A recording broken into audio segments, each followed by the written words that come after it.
Obviously, this is a great event here in New York. Of course, I am Emmitt Smith, former athlete for the Dallas Cowboys, played 15 years in the National Football League. Today, I'm currently in the real estate space. I develop what I would call a vertically integrated system and platform with commercial real estate on the retail, multifamily, hospitality, mixed use kind of scenarios, but I also do multi-tenant kind of development, whether it's anchor by a major anchor and shadow box and so forth. I also have a construction company that can develop and build these things. And so at the end of the day, I am a vertically integrated solutions kind of company. That's amazing. How did you pivot from being a football player to now being in real estate? Well, my story is fairly simple. I followed the footsteps of guys and athletes that have gone before me and done the same thing. But in the process, before I get it, I studied the market, studied what I needed to do and what I needed to learn. And went and got myself educated on how to transition from the game, whether it's from the likes of Magic Johnson or Roger Staubach, even Michael Jordan himself and Jerry Jones himself. So seeing and growing up in the Cowboys organization and seeing how Mr. Jones and the family have leveraged real estate into what they do has given me tremendous insight in terms of how I want to run my business.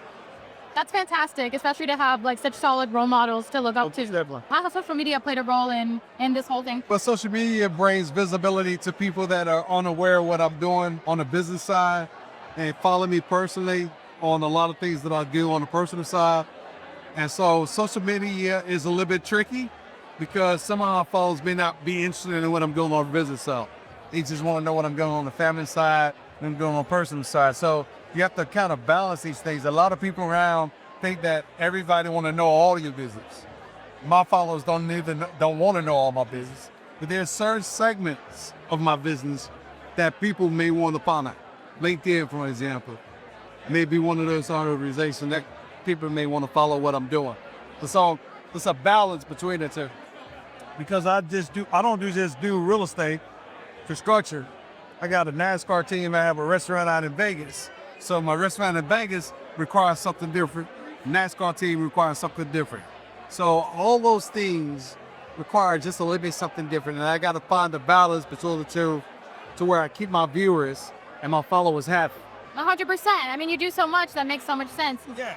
People normally pick one niche, but it's exciting that you have your hand in so many different guys. Well, I'm fortunate and blessed to be able to have my hands in multitude of things. But at the end of the day, I'm just trying to be the best version of myself. I'm trying to inspire others who are sitting on the couch or thinking about doing something, may not have the courage to move forward. I'm trying to show them that you can, because you have to transition from one life or perceived life to another level.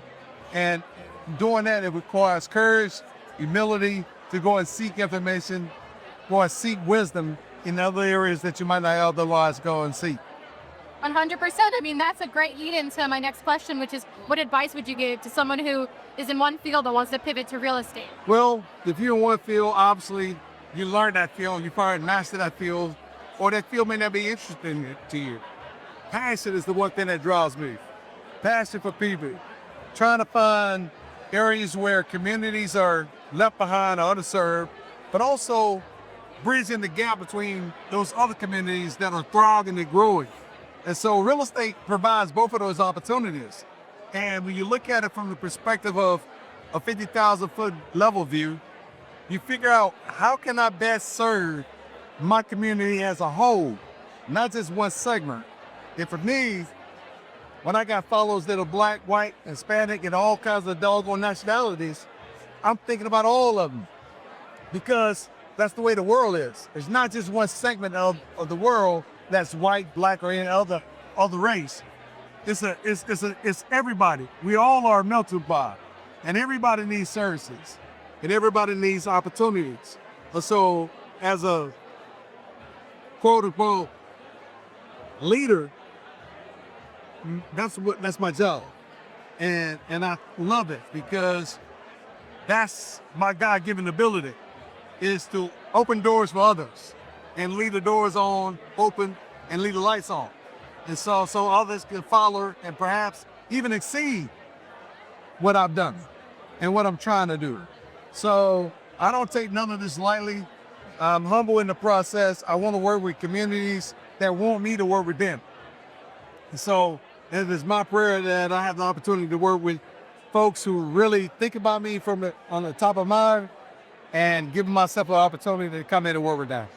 100%. Well, it's been so cool to see your career trajectory and to talk to you tonight. Thank you so much. I hope you have a great rest of your night. You're welcome. Thank you. Thank you.